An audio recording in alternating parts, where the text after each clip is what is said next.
me appreciate the organizers. It's been wonderful since we came in. They've taken good care of us. I'm no stranger to Port Harcourt. The first time I had the privilege of coming to Port Harcourt, I was a state counsel in the Federal Ministry of Justice. And I remember I came here for a matter relating to abandoned property in those days. And since then, I've been coming. Even this year, I was here for the annual Nigerian Bar Association Annual General Conference. Now, I want to thank you for giving me a topic that I can relate to. When Toye called me, I asked for the topic before I accepted. And the moment he mentioned the topic, I easily accepted. First, I've written a lot in this area, and indeed, my inaugural lecture was on this topic. And my inaugural lecture, for those who may not know, was titled, Nigeria, What Manner of Federation is This? And the topic we have today is also in the same vein.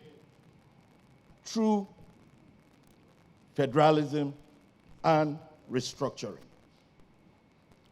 I think I became fascinated by the idea of unity as a primary school student. In one of those songs that we were taught, as a young person, I could not wrap my head around the meaning of that song. And when you hear the song, you too will wonder why they sing it at the primary school level. And the song says, Africa shall rise. I will be matching. Africa shall rise. When the Niger, Zambezi, Orange will all unite. Africa shall rise. One, I don't know where the Niger was, because I was singing this song in a primary school somewhere in Sekendi, Ghana. I did not know where the Niger, the Orange, or the Zambezi was. And when I got to know, I wondered what was in the mind of that person, saying that there will be unity when the Orange, these are rivers, great rivers. So basically, this song must have been conceived by a colonial master, because it is physically impossible for the Orange, the Niger, and the Zambezi to unite. So what it means is that the unity of Africa was physically an impossibility. But conceptually, the idea of the unity of the Niger, of the Orange, of the Zambezi, is the idea of the people in those places coming together, ignoring their physical differences, and being able to work together as one. And that is what Africa has been searching for. And I felt a bit at peace when the Organization of African Unity became the African Union. Because then it spoke to me that the Orange, the Niger, and the Zambezi are at least speaking to themselves. And they have come together not under the guise of the colonial master, even though their head office was built by Chinese, but that was not their colonial master. So coming to Nigeria, when we talk about federalism, one of the first things that comes to mind is that what is federalism about? You know, federalism has different dimensions. And I'm going to tell you the dimension from which I'm going to speak to you, because it is impossible to speak from all the dimensions of federalism. Federalism has political dimension. As a matter of fact, it's a political science ideology of adapting a mechanism for organizing institutions and powers in a state. It also has a legal concept, which is what I'll be concentrating on and using it to speak to the problems that we identify. And the legal concept is a mechanism for governance. that creates levels or tiers of government in which power is shared based on a constitutional instrument and for the purpose of national development and, of course, the well-being of the people. And that relates to the question which I'll later ask, which also relates to federalism. What do Nigerians want? Another dimension of it is the sociological, dimension of federalism, looking at societies and how societies are organized, how powers are, and the value system within the society that dictates how the people live.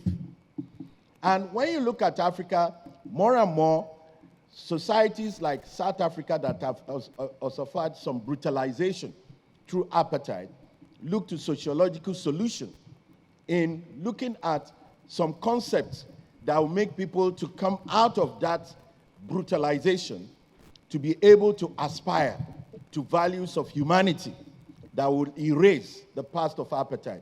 And they have come up with the concept of Ubuntu. Of course, in Nigeria, there are some tendencies towards that. Now, in the Southwest, the Yoruba nation is coming out with the concept of Omoluabi.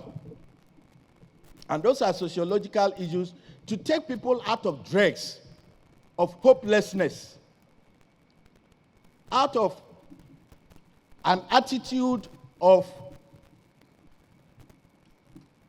indifference to an attitude of participation. There is a lot of lethargy in the Nigerian nation. And as Pastor has said, there are so many people who don't just care because they are out of the circle of decision-making. They are out of the circle of sharing of resources. They are out of the circle of protection. They are out of the circle of everything that a state provides. There are places in Nigeria where there are no police, no hospitals, no educational institution, nothing. And they are part of the Nigerian state. And these are issues that has agitated for addressing the issue of federalism. And then, of course, the more modern aspect of federalism is economic.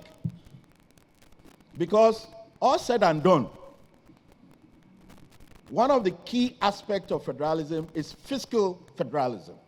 And fiscal federalism has to do with the sharing of resources in the nation state for development. And of course, once it comes to the sharing of resources, you'll find out that agitations by those who control the resources will be different from the agitation of those where the resources are extracted. And it's interesting that in Nigeria, all natural resources, by law and the Constitution, belongs to the federal government. I will get to that issue as to why there are nuances that are showing that some states now are managing resources in a way that even the federal government acknowledges their own rights to those resources, like gold that central bank is dealing with Zamfara State. Why shouldn't the same thing be done with oil? Why shouldn't the same thing be done with other minerals? And these are issues in the federal system. Now, when you adopt a federal system, from the constitutional point of view, which is the point of view that I've adopted, the legal point of view, there are basic aspects of the Constitution that tells you that you have a federal state. And in Nigeria, our federal system has been in existence at least from 1952 till now, except for a period under General Guy Nrozi, where we went to a unitary system. And for those who may not know, Nigeria has existed for more than 100 years because the idea of Nigeria came into existence in 1914. So this nation state or this idea of Nigeria has been around for long. We have been around for more than a century, even though we celebrate the time of our independence from 1960. For those who were born in the 50s, who are older than Nigeria, I believe most of them have enjoyed the goodness of Nigeria. Indeed, they enjoyed the period where there was safety. They enjoyed the period where there was scholarship. Indeed, they enjoyed the period where there was bursary. And I have to say that I belong to that group because I was born a year before Nigeria came into being. And I remember one day, one of my students coming to my office to admonish me. Why? Because I used to share old stories about when we were in school and having bursary and all that. And the young man said, "Sir, will you mind if you don't share those stories again?" And I said, "Why?" He said, "I can't imagine that you, in your own lifetime, you were being given money. And me, in my own lifetime, I have to go and work to be able to come to school. And most times, that money is not enough. And as I speak to you, I've not had my lunch. And you'll be telling me about some chicken and some ice cream. Please don't bring those stories to the classroom again." And then I sat him down. Of course, I got him lunch, because I won't be that kind of person that say, "God bless you, go in peace." You must address, and that's why people who bring the idea of stomach infrastructure will always have a following. When a man is hungry and you are teaching theology, I don't think you are addressing the need of the man that will help him to hear your theology. And that is one of the things that we have failed to do. We must go back to the idea that the missionaries came with in addressing the physical needs, the material needs, and the spiritual needs of the people. That is why they were very successful. They were very selfless. And the idea of modern theology that focuses on the converted more than on the converted is something that we need to rethink. Because more and more, we have created islands in the poverty area where we come every Sunday and every time raise our hands, wear our best, and go back home and eat very well because God has blessed us. What about the people that God has blessed and given around us to bring into the kingdom so that everybody can be blessed? So when we look at federalism, it's not something that is too theoretical. It is very practical. Why? In Nigeria, it is based on the idea of pluralism. And when you talk about the idea of pluralism, you see, in Nigeria, pluralism is multidimensional. Pluralism is not only in terms of ethnic pluralism, not only in terms of religious pluralism, not only in terms of educational pluralism. The pluralism stares us in the face all around us. And of course, that was why the choice for federalism was dictated to the colonial masters. But I tell you, the colonial masters' choice of federalism was also self-preserving, because the colonial master at that time saw that he could not use the resources in one region to maintain each of the regions. And therefore, he made the decision to have that which will work for it, and brought a religion that could not sustain itself with a religion that could sustain itself, and used the religion of the one where it was resource-rich to manage the one that was not. Unfortunately, that which was deemed to be undeveloped understood the dynamism of power and captured power, and therefore, that which is being sustained by the sustainer is being controlled by that which sustains it. So, in defining federalism for purposes of this discussion, I will adopt one of our respected erudite scholars, and that of Professor B.O. Nwabweze. He defined federalism as an arrangement whereby powers within a multinational country are shared between a federal or central authority and a number of regionalized governments in such a way that each unit, including the central authority, exists as a government separately and independently from the others, operating directly on persons and property within its territorial area with a will of its own and its own apparatus for the conduct of affairs, and with an authority in some matters exclusive of all others. And in adopting this, the 1999 Constitution pronounced Nigeria as a federal state. So it's not in doubt. In fact, the first chapter of the Constitution is devoted to federalism in Nigeria. Now, when you now talk about federal principle, the federal principle is the one that brings about the standard.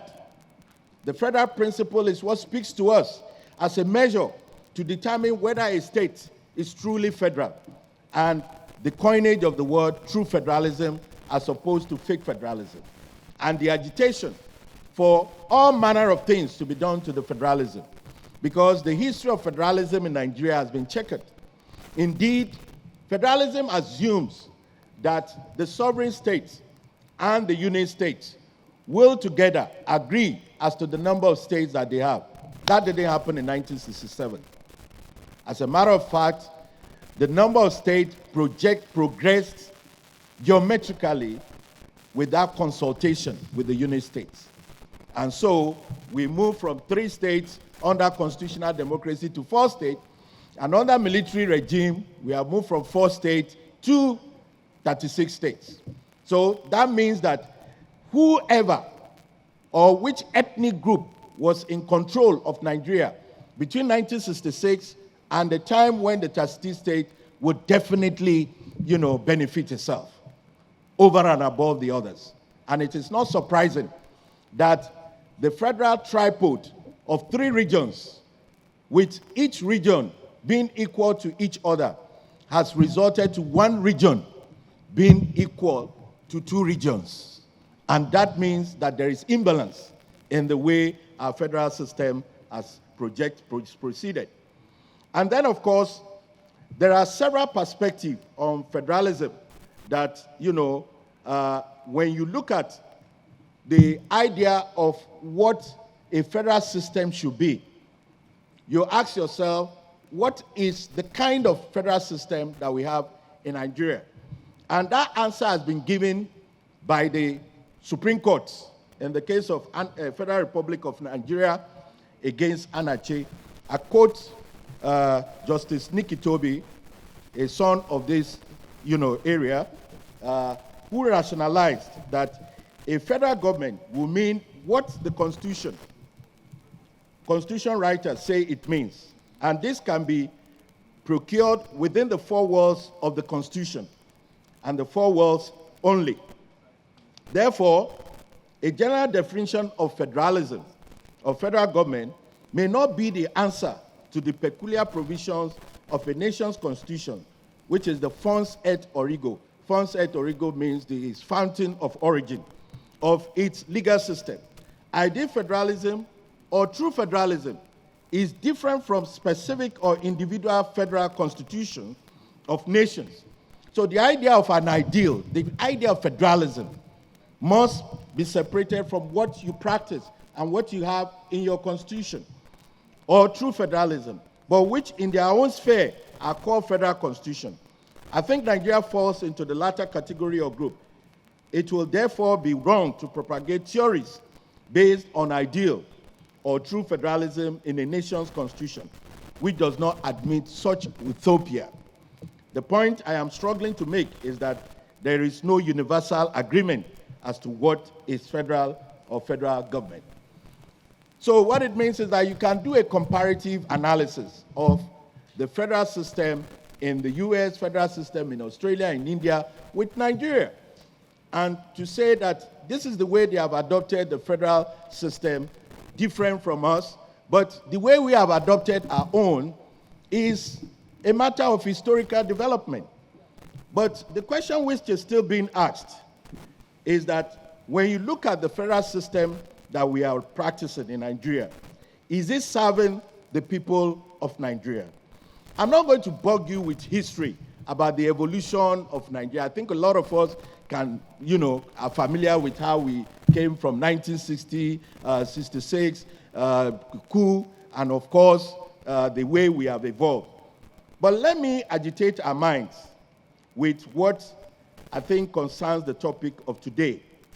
When we look at the topic of today, we are concerned about the state of the federal system in Nigeria.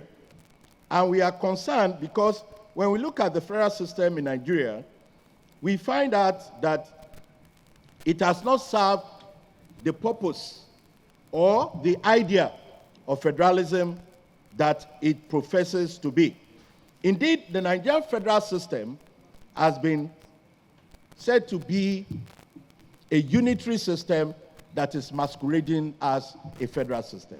And why is this so? The first thing you see is that when you look at the historical development, like from 1960, if you look at the 1960-1963 Constitution, the regions were true, viable regions. They were regions that had their own constitution. They had their own police. They had their own courts. In fact, they had their own appellate courts.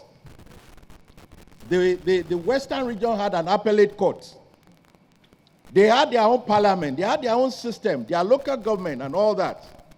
But when the military came, the unitary command system of the military became the order of the day. And through that, by the time the military were leaving in 1979, they have federalized the system that we have. And we have gone from a federal system to a centralist system. And that centralization had been the driving force. That even education is a federal matter. Even though there are some that are given to the state. And it is because of all this that unionism becomes magnified in the action of union. If we were not too centralized in our educational system, that state universities are tied to federal system, even private universities are tied to federal system. So one ASU speaks, everybody down tools, irrespective of the relevance of the issues that may be to each particular state. So we have issues of over-centralization. And that over-centralization relates even to power. When Pastor was speaking about the kind of president that we have, he spoke about the problem of being able to evolve a visionary president within the system that we have.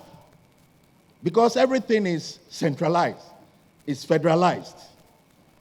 And as a result of that, there is what we call, which I'm going to speak to later, the majoritarian veto. If you don't carry the majority tribe along, you can't evolve as a president.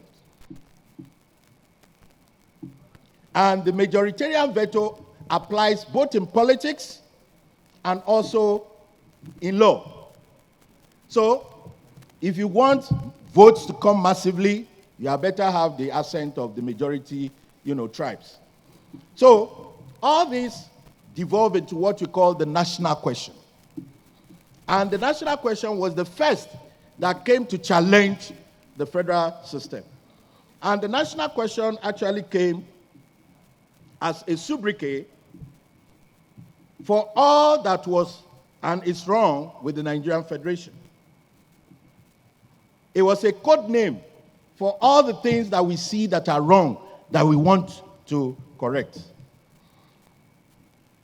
It is a search for stability, for equipoise, for a balance, for attainment of the motto of the nation-state Nigeria: unity, peace, and progress, which has eluded us.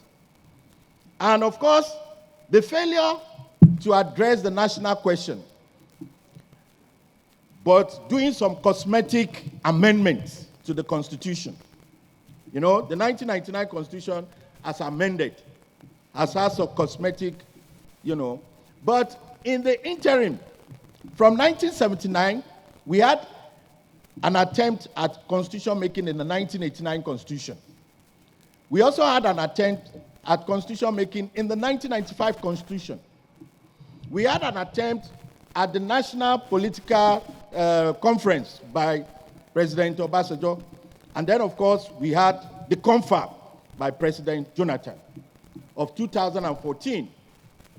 The question is, what has happened to all these laudable suggestions at dealing with the problems of the Nigerian Federation? When you look at the Nigerian Federation, most of the glaring problems, some of them are being addressed in the constitutional reform that is going on with this 8th or 9th Assembly. The first thing is division of powers. When the military left, they left and dumped in the Constitution most of the jurisdictions for almost everything. The items on the exclusive legislative list, there are just too many. If I ask this group, and I'm going to demonstrate by asking you, and I want your answer. Do you want power to be on the exclusive legislative list? I can't hear you. Do you want railways to be on the exclusive legislative list? Do you want education to be on exclusive legislative list? Do you want issues like police? Should we have just one police, or we have some other forms of police? Issue of security. There are so many issues that we need to dialogue about. And of course, there are those who have said that we should have a sovereign national conference, because we have not, as a nation state, of different ethnic nationalities, been able to sit down and agree on the kind of federal system that we want.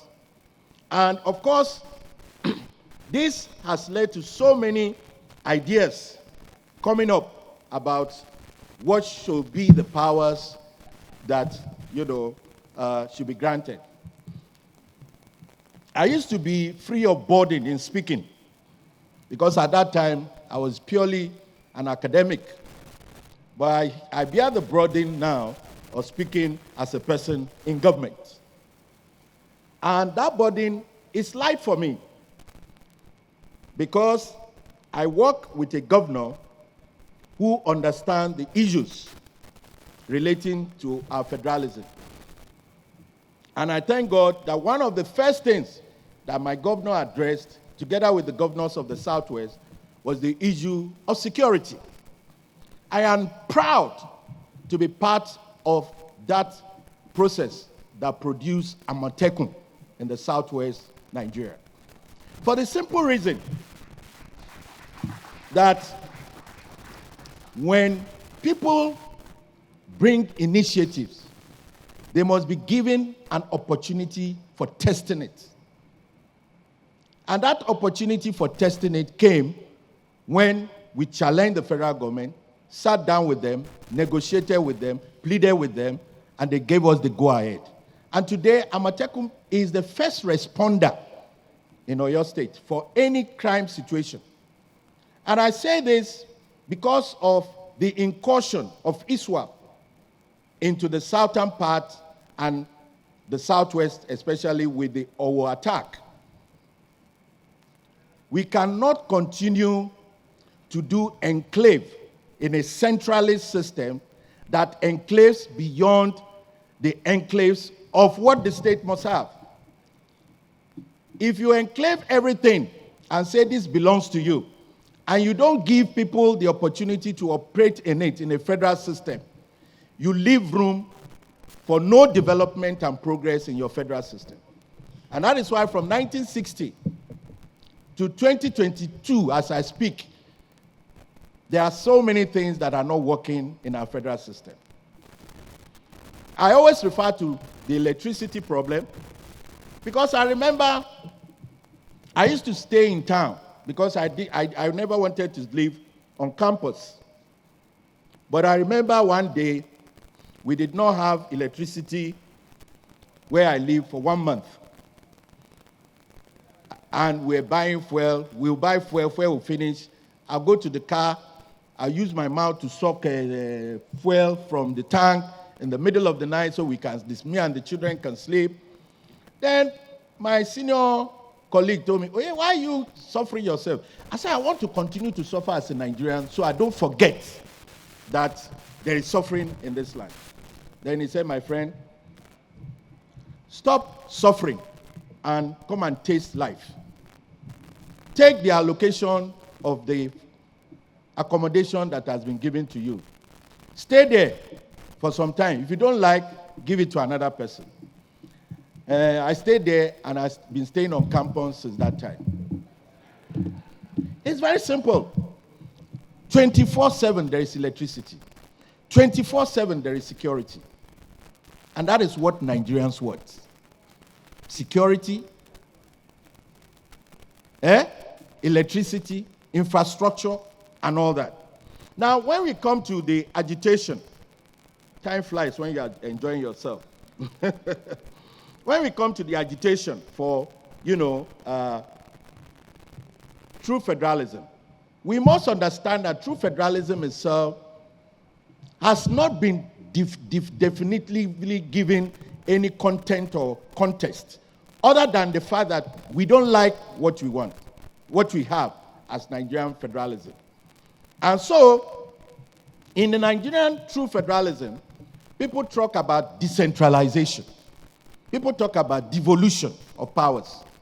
So, and what it means in essence is that most of the things that have been concentrated at the federal government that is holding us back should be given to the state. And that is why in Nigeria we have a three-level, a three-tier of government. We have the federal government, the state government, and the local government. Interestingly, there's been a tampering with the local government in a way that they are playing politics with the local government, and the local government will always be, against the state government the way the constitutional arrangement and the practice of it is being done in Nigeria. One, the local government term of office, it at variance with the state government term of office. So what it means is that when an APC local government now receives a PDP state government, what will the PDP governor do? It will dissolve the APC local government. I think the Constitution should make the tenure of the state government and the local government to be coterminous, so that the political differences that comes from succession will not lead to constitutional violation.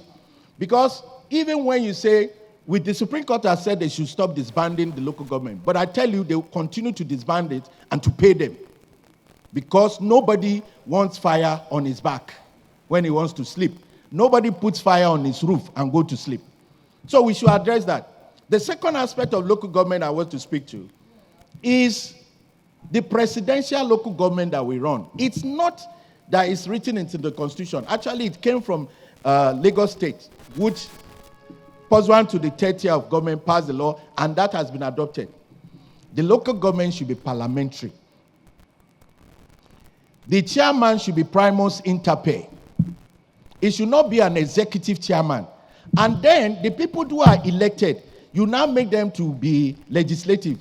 What legislative will a local government chairman have in Surulere local government? What laws is he going to pass for 4 years?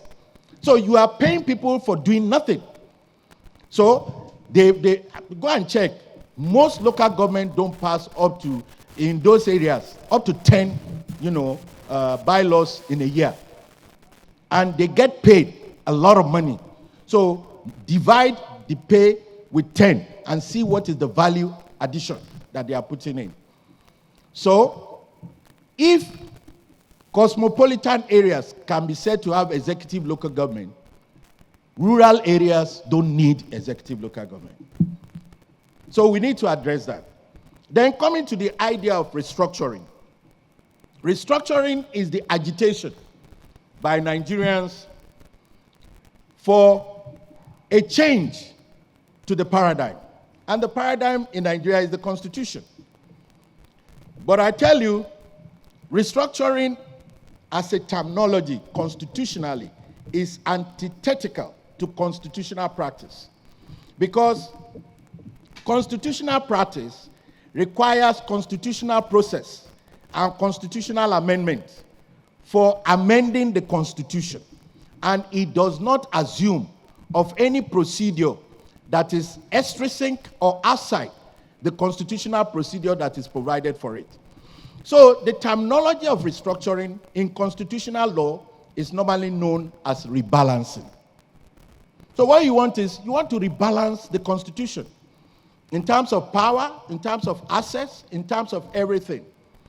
And in terms of even security, I always say it, there is no reason that state security outfits should not be given the opportunity of carrying arms. No reason. When there was a jailbreak at Abolongo prison in Oyo State, our Amateku people rushed there with their den gun and betu and all their arms and their locally fetish thing they tie around themselves. But unfortunately, the first set of people who got there, they were faced with M16 and M15. And I think those betu did not know about M15. They died. Very sad, they died. Because they were shooting den guns, they were hiding behind trees. Those things were perforating and meeting them where they are. If we have constituted ourselves and made up our mind as elected people that people should protect us, the least we can do is to protect those that protect us. A situation where armed bandits can go to a war and go to a church and kill people and nobody carrying arms could even face them is a situation that restructuring speaks to. We must address genuinely the things that are challenging us. Because if we don't restructure, there are other alternatives. The other alternatives are those clamoring for disintegration and secession of Nigeria. And those who don't give peace a chance are leaving no room other than for force. The whole of the Southeast cannot operate or function, and nobody is speaking to it. It's like if it's not happening in Nigeria. In the Northeast, in the Northwest, everywhere, there is proliferation of arms. And we are not calling for a day of mourning, national, or a day of sober reflection to address these things. And we think we want to conduct election. It's a serious, serious situation. And we are laughable to other nations outside. By way of closing, I would say that where we talk about conflict, peace, and security, we must also address the problem of the existential problem of poverty. Restructuring must address existential problem of poverty. And in addressing the existential problem of poverty, we must take a second look at resource management and all those areas that are in the hands of federal government. Why should it be that it's only federal government that allows for registration of companies? Why should my state not? Why should they? Why do we over-centralize those things? It doesn't make sense. Federal government has had this thing for so many years, we have not prospered from them. We are looking for prosperity of every Nigerian. And the federal system that we have does not allow for that. Look, if you want to do boat or something on your river or something, there are so many innocuous federal agencies. They'll come and stop you. There's one called NIWA. Who knows what NIWA means here? That's it. They'll come. They'll stop. They have so many of them. So there are so many areas where federal government has its tentacles like an octopus that is stopping us. We must cut those things. We must remove those things that stops us from being what we want to be. And of course, we must address the agitation by IPOB, by MENT, by Yoruba Nation, by all the people who mean well and are saying that dialogue with me. If you don't dialogue with me, I take up arms. We should stop pretending that these people are rabble-rousers. And of course, we must address the poverty of our people. A nation in a peacetime that have internally displaced people more than a wartime is a nation that is not successful. A nation where people die from poverty and the government suddenly increases the things that will affect everybody. The price of diesel has been increased astronomically. Nobody has even addressed us or apologized for it. We must address those things that affect this nation. And I can tell you, in closing, I'll ask the question, what do Nigerians want? What do I want as a Nigerian? You see, to answer the question, what do Nigerians want, raises the question, who are Nigerians? In 2022, you would think that the class of Nigerians from any ethnic group are closed. Yet, people whom we have elected stand before us and say they go to ask people from Futajalion Island and from Mali, from Mauritania, to come and settle in Nigeria. And those people come with their violence. And then for every violence, you now say, oh, it's those people we brought from that place that are killing us. Who are Nigerians? Do we know our numbers? Even in Rivers State, how many are you? We must know so that we can plan. A nation that has no data of its people cannot plan.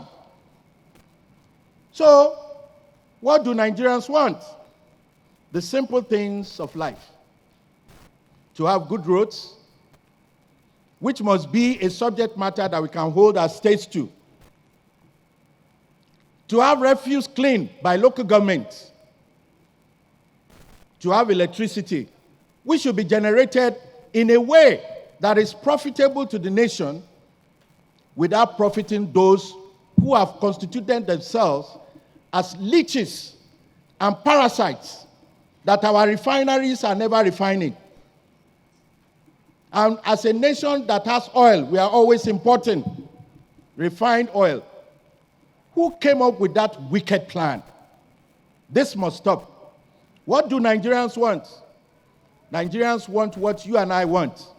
And they are simple to do as the way we wake up daily, manage our families, go to school, be successful, be proud people that everybody celebrates in Africa. That is what Nigerians want. Thank you very much.